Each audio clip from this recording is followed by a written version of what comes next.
사랑하는 아들에게라는 제목으로 저는 오늘 여러분들하고 하나님 말씀 함께 나누도록 하겠습니다. 아까 장로님 기도해 주신 대로요, 담임 목사님은 지금 성지순례 인도 중에 계십니다.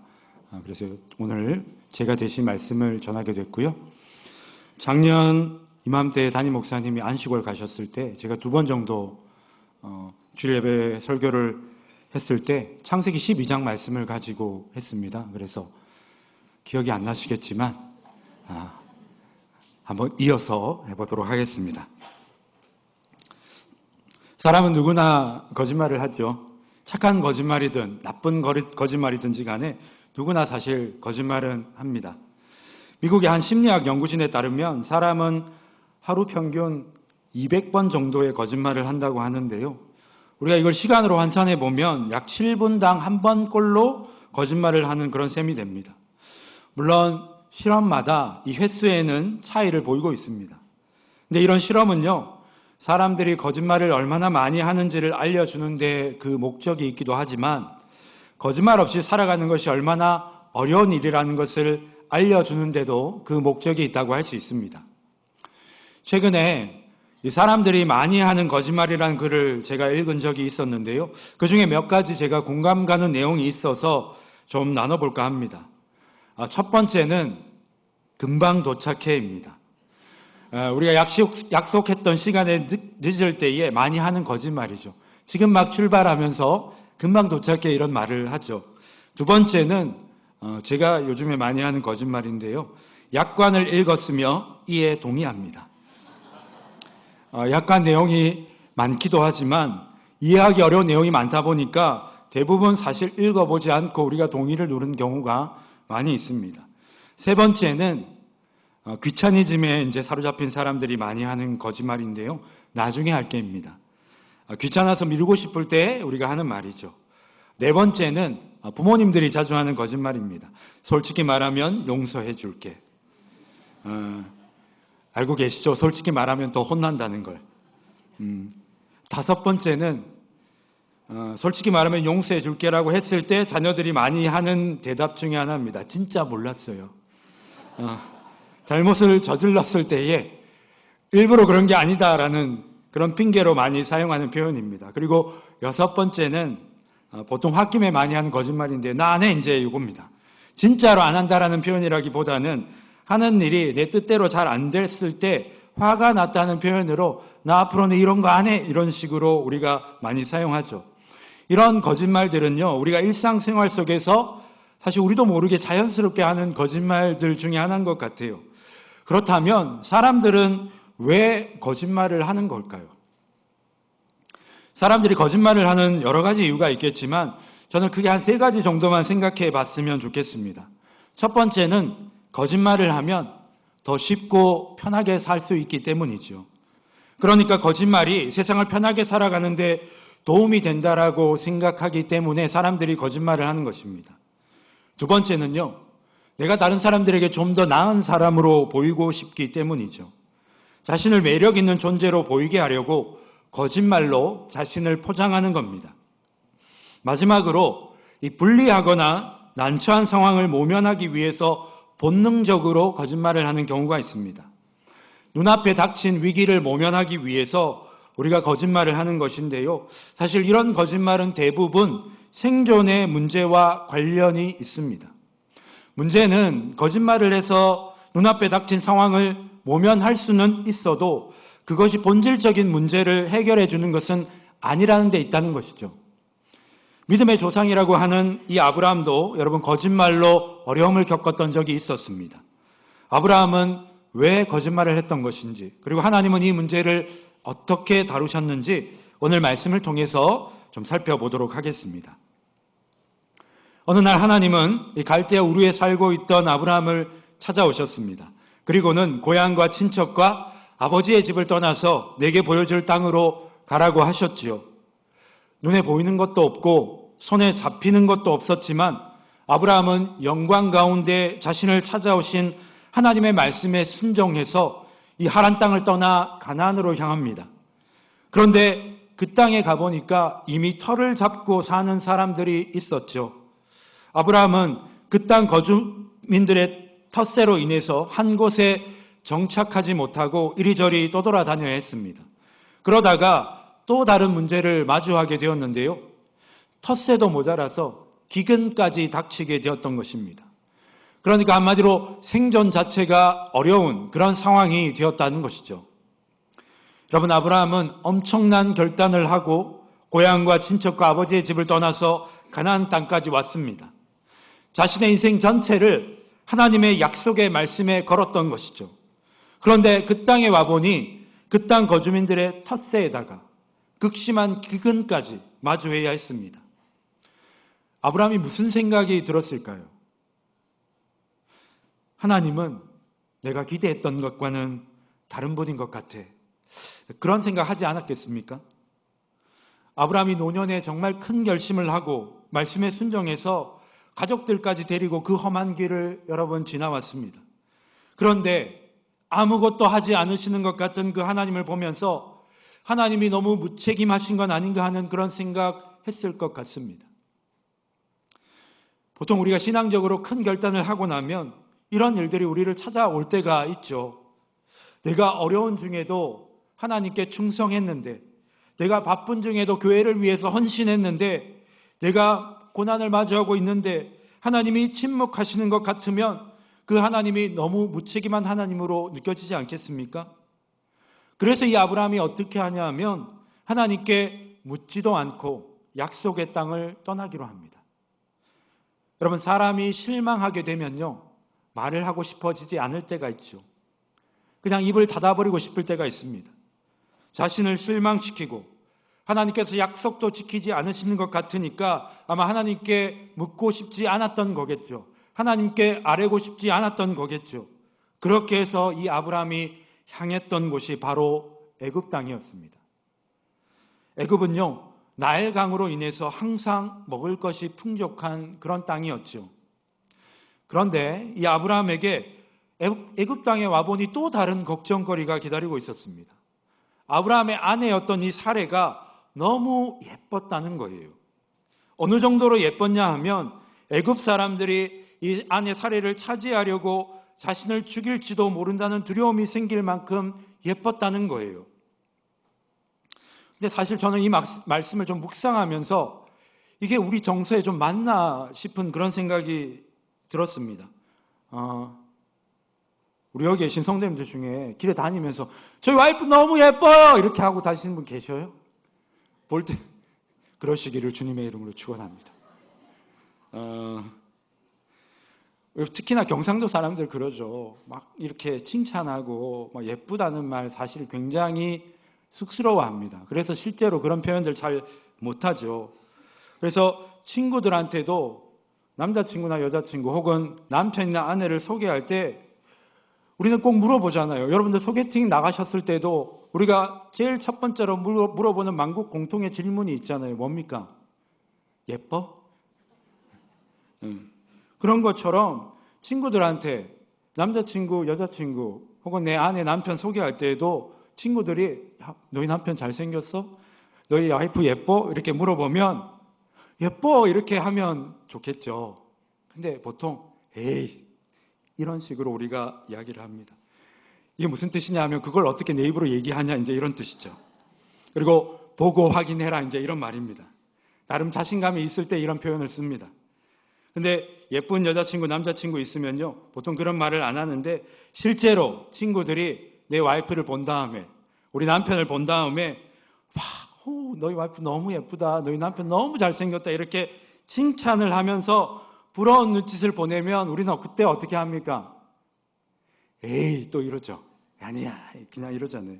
그러면서 우리도 모르게 어깨에 힘이 들어가고 내가 이 정도다 하는 근거 없는 그 자신감이 막 샘솟잖아요.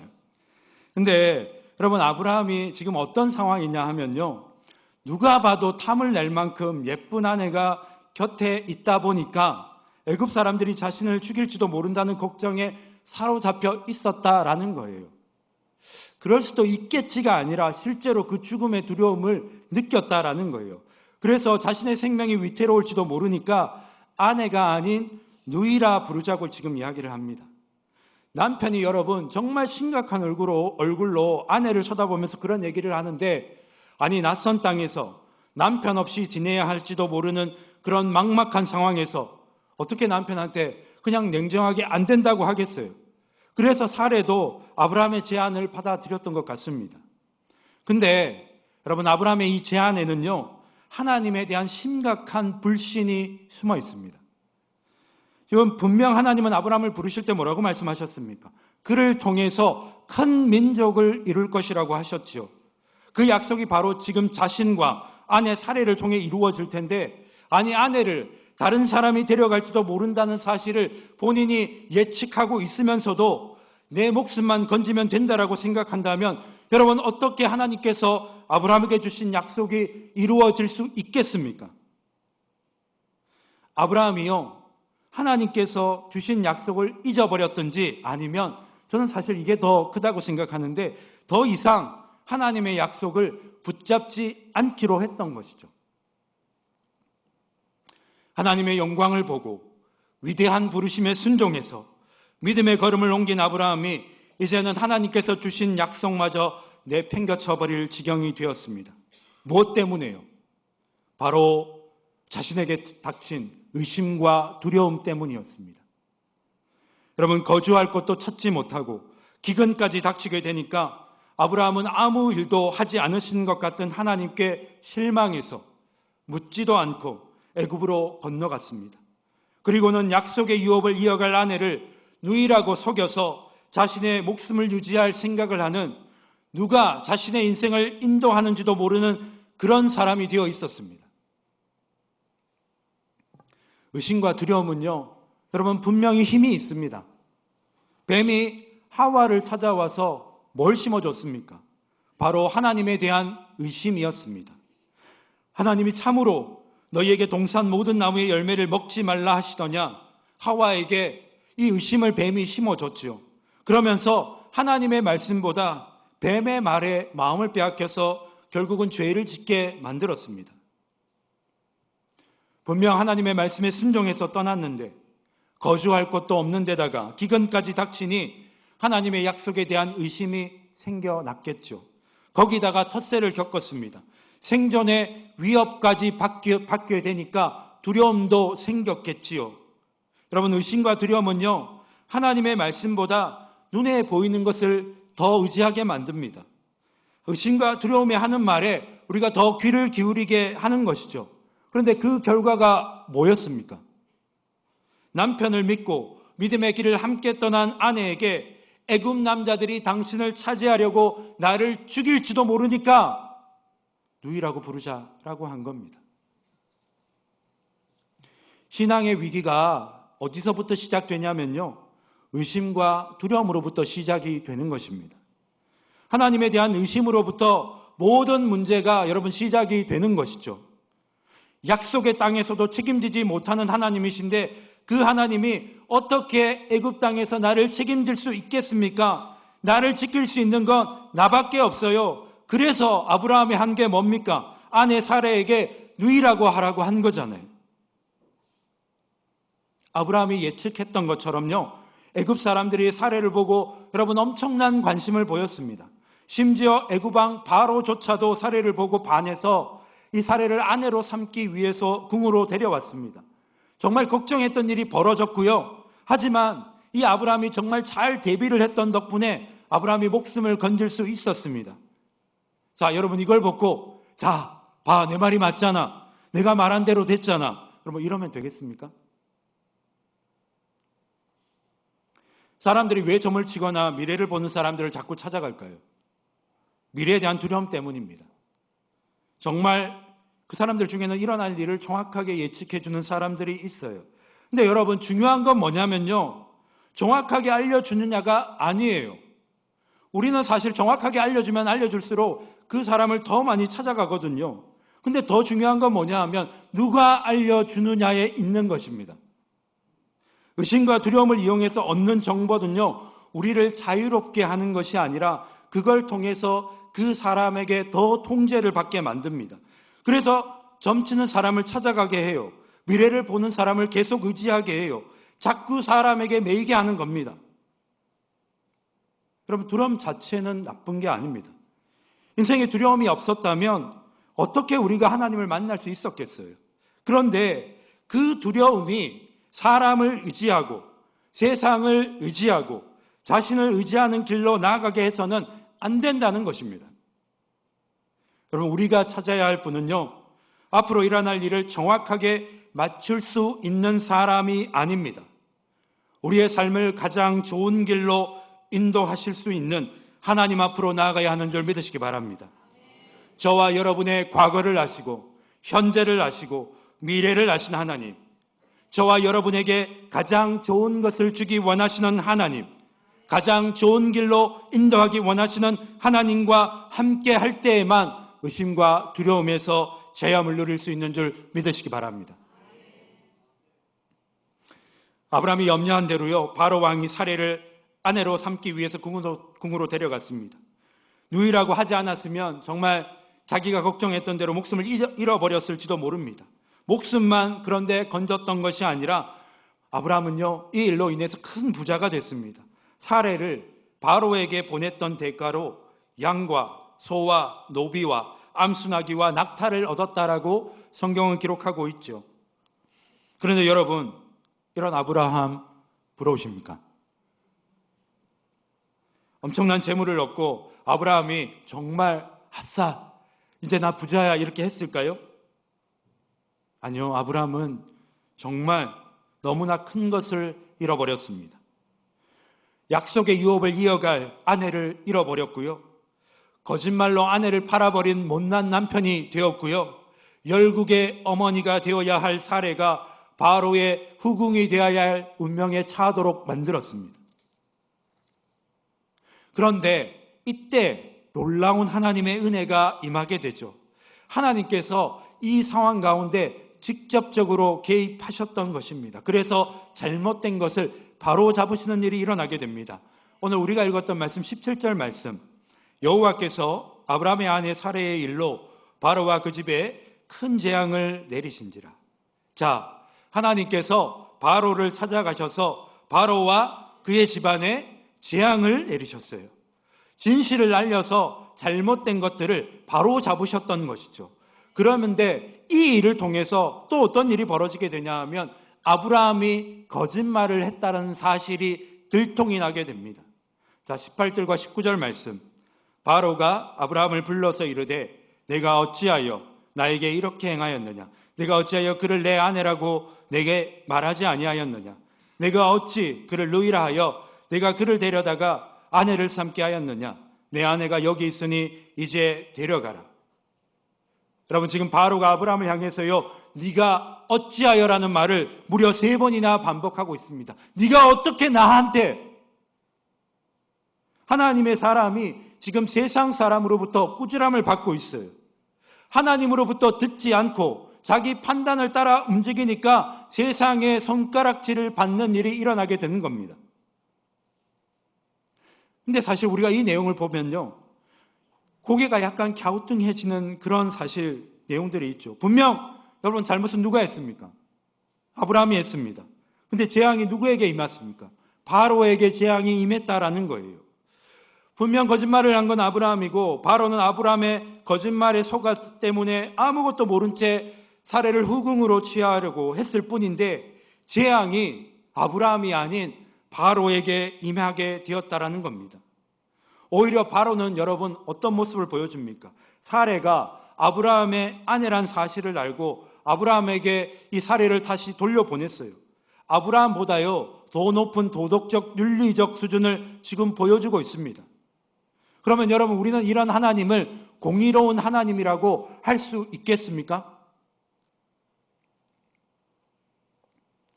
바로에게 일어난 일을 듣고 누가 제일 많이 놀랐을까요? 저는 바로보다 아브라함이 더 많이 놀랐을 거라고 생각해요. 아브라함이 하나님께 묻고 구하지 않으니까 하나님께서 누구를 통해서 말씀하십니까? 바로를 통해서 아브라함에게 말씀하셨던 것이죠. 아브라함은 하나님의 말씀을 듣고 갈대아 우르를 떠나서 가나안까지 왔습니다. 하나님의 말씀에 순종해서 그가 이 믿음의 여정을 나섰던 것이었죠. 그런데 사실 이전까지 아브라함은요, 하나님이 어떤 분인지를 구체적으로 경험해 본 적이 없었어요. 그러니까 신앙의 초보였다는 거죠. 새신자 중에 새신자였습니다. 정말 날 새신자였어요.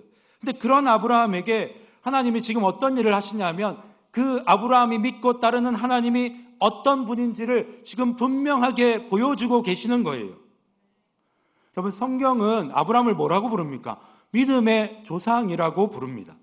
아브라함이 여러분 믿음이 좋아서 믿음의 조상이라고 지금 부르는 것이 아닙니다. 물론 저는 이 아브라함의 믿음의 결단을 폄하하고 싶은 생각은 전혀 없습니다. 하지만 여러분, 아브라함처럼 자기가 하나님 앞에 큰 결단과 헌신을 했다고 생각하는 사람은요, 자기도 모르게 하나님 앞에 나아갈 때 자꾸 자기 의를 앞세우는 경우가 있어요. 그러다가 고난을 마주하게 되고 어려움을 겪다 보면 신앙의 회의가 찾아오게 되죠. 하나님, 내가 교회에 얼마나 충성했는데, 하나님 앞에 얼마나 내가 헌신했는데 하나님 어떻게 나한테 이럴 수 있어요? 그런 원망이 마음에 올라오게 되는 거죠. 그러니까 하나님이 무책임하게 느껴지기도 하고, 이런 하나님을 내가 정말 온전히 의지해야 되는 게 맞나 싶은 그런 마음의 갈등이 일어나게도 됩니다. 근데 여러분, 착각하시면 안 돼요. 아브라함이 먼저 하나님을 믿은 게 아닙니다. 하나님이 아브라함을 부르신 것이 먼저입니다. 여러분, 하나님이 먼저 아브라함을 부르셔서 그를 택한 백성으로 삼아주시고 하나님의 자녀가 되게 해주셨다라는 거예요. 여러분, 자녀가 부모에게 잘해서 부모가 자녀에게 사랑을 베풀어 주는 겁니까? 못나고 부족해도 자식이기 때문에 사랑할 수밖에 없는 것이죠. 아브라함은 큰 믿음의 결단을 하고 본토 친척 아버지를 떠나서 믿음의 여정에 나섰습니다. 하지만 어려움이 생기니까 믿음의 길에서 벗어나려고 하죠. 아브라함의 삶을 우리가 찬찬히 살펴보면요, 불순종과 불성실함으로 가득 차 있는 것을 볼 수 있어요. 기근이 닥치니까 하나님께 묻지도 않고 애굽으로 내려가 버렸습니다. 자신의 생명을 지키려고 아내를 누이로 속였습니다. 그것도 한 번이 아니고 여러분, 두 번이나 이런 일이 일어나게 돼요. 자녀를 주겠다라는 약속을 믿지 못해서 무슨 일을 벌입니까? 몸종 하갈을 통해서 이스마엘을 낳았습니다. 어려움이 생기고 두려움이 찾아오면 자기 일을 따라 선택하고 결정을 내렸습니다. 그런 사람이 아브라함이에요. 그런데 하나님은 그런 아브라함에게 주셨던 약속을 단 한 번도 변경하지 않으셨어요. 아브라함이 믿음이 좋고 여러분, 신실해서 믿음의 조상이 되었던 것이 아니라 신실하신 하나님이 그 아브라함을 끝까지 인도하셨기 때문에 그가 믿음의 조상이 될 수 있었는 줄 믿으시기 바랍니다. 우리는 비슷한 경우를 신약에서도 찾아볼 수 있는데요, 가장 대표적인 인물이 바로 예수님의 수제자라고 하는 베드로입니다. 베드로가 예수님을 향해서 엄청난 고백을 하죠. 주는 그리스도시요 살아계신 하나님의 아들이십니다 라는 엄청난 고백을 했던 사람이 이 베드로였습니다. 그런데 예수님이 붙잡혀 가시니까 3번이나 예수님을 부인했습니다. 그런 자신의 모습에 실망해서 부활하신 예수님을 만났음에도 불구하고 과거에 물고기를 잡던 일을 하러 갈릴리로 돌아가 버리죠. 그런데 예수님이 그 베드로를 어떻게 하셔요? 베드로를 직접 찾아가셨습니다. 그리고는 그 베드로에게 찾아와서 물으셨죠. 요한의 아들 시몬아, 내가 나를 사랑하느냐? 무려 3번이나 물으셨습니다.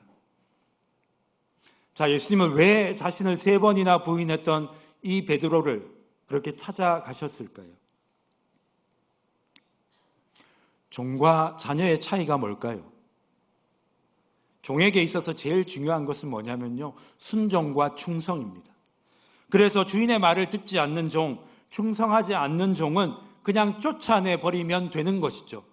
그런데 여러분, 자녀는 말을 안 듣는다고 쫓아내지 못합니다. 자식을 버리는 부모가 있습니까? 없습니다. 내 마음에 안 들어도, 내 뜻대로 안 움직여줘도 부모는 절대로 자식을 버리지 않습니다. 여러분, 예수님은 베드로를요, 종으로 대한 게 아니라 자녀로 대하셨습니다. 하나님은 아브라함을요, 종이 아니라 자녀로 대하셨어요. 그것도 하나님의 언약을 이어갈 자녀로. 인간적으로 보면 그가 자격과 조건을 갖추지 못했음에도 불구하고 포기하지 않는 하나님의 열심으로 아브라함을 믿음의 조상으로, 베드로를 초대교회의 기둥과 같은 사도로 사용하셨던 것입니다. 여러분, 저와 여러분이 뭘 해서 우리가 하나님의 자녀가 된 겁니까? 아닙니다. 저와 여러분이 한 것은 그냥 하나님께서 우리를 불러주셨고 우리가 그 부르심에 순종한 것이죠. 여러분, 그래서 하나님이 택한 자녀를 절대로 포기하지 않으시는 것입니다. 이 사실을 믿으시기 바랍니다. 그게 바로 하나님의 열심이고요, 그게 바로 하나님의 신실하심이라고 하는 거죠. 저와 여러분의 헌신과 충성 때문에 우리가 하나님의 자녀로 살아가는 것이 아닙니다. 하나님의 열심 때문에, 하나님의 신실하심 때문에 저와 여러분이 이 자리에 있는 줄 믿으시기 바랍니다. 부활하신 예수님이 베드로를 찾아오셨을 때요, 요한의 아들 시몬아, 내가 나를 사랑하느냐라고 물으셨습니다. 근데 우리가 보통 일상적으로 이런 대화를 할 때는요, 나 너 사랑하는데 너도 나 사랑하니? 보통 이렇게 물어보는 게 일상적인 대화거든요.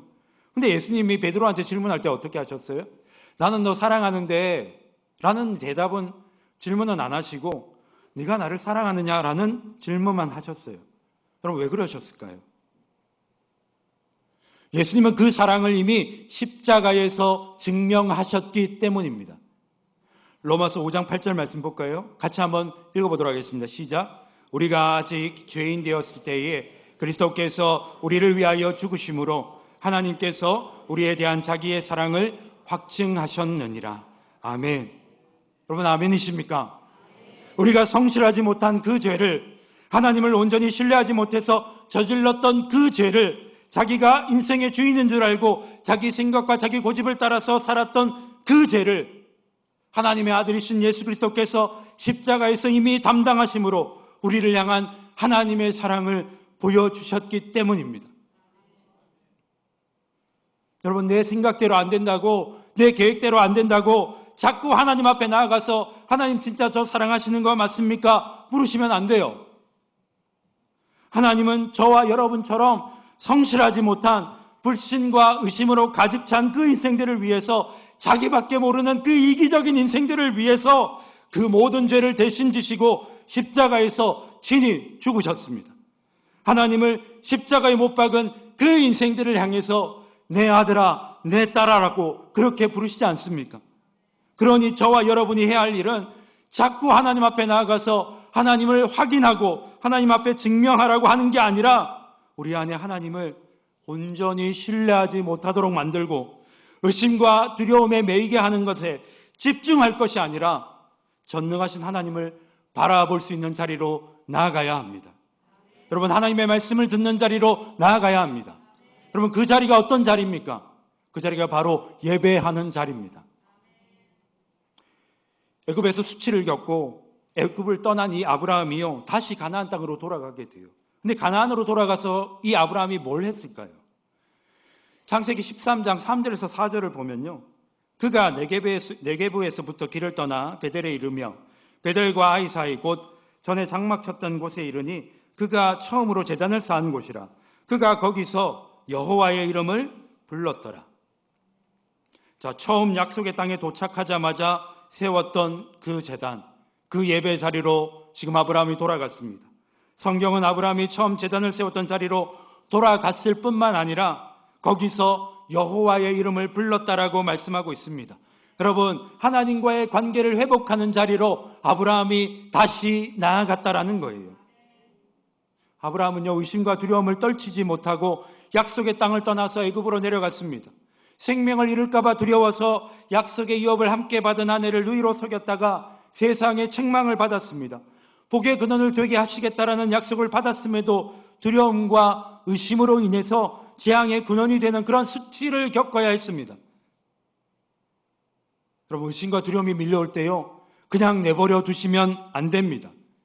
그 자리에 그냥 머물러 계시면 안 됩니다.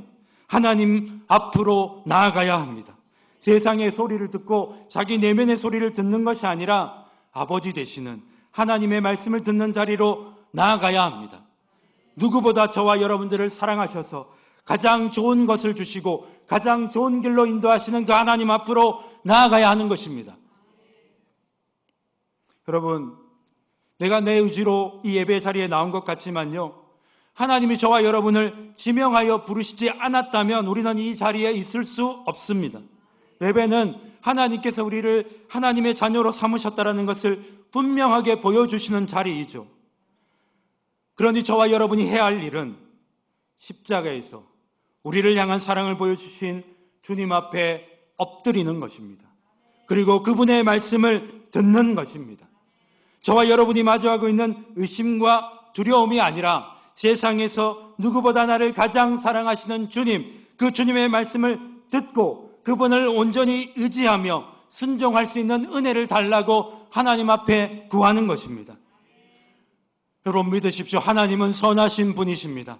하나님은 저와 여러분을 가장 좋은 길로 인도하시는 분이십니다. 어떤 상황과 어떤 형편 가운데 있다 하더라도 가장 좋은 것으로 우리에게 채워주시는 분이십니다. 그러니 이 사실을 끝까지 믿음으로 붙잡고 나아가는 저와 우리 성도님들 되시기를 주님의 이름으로 축원합니다.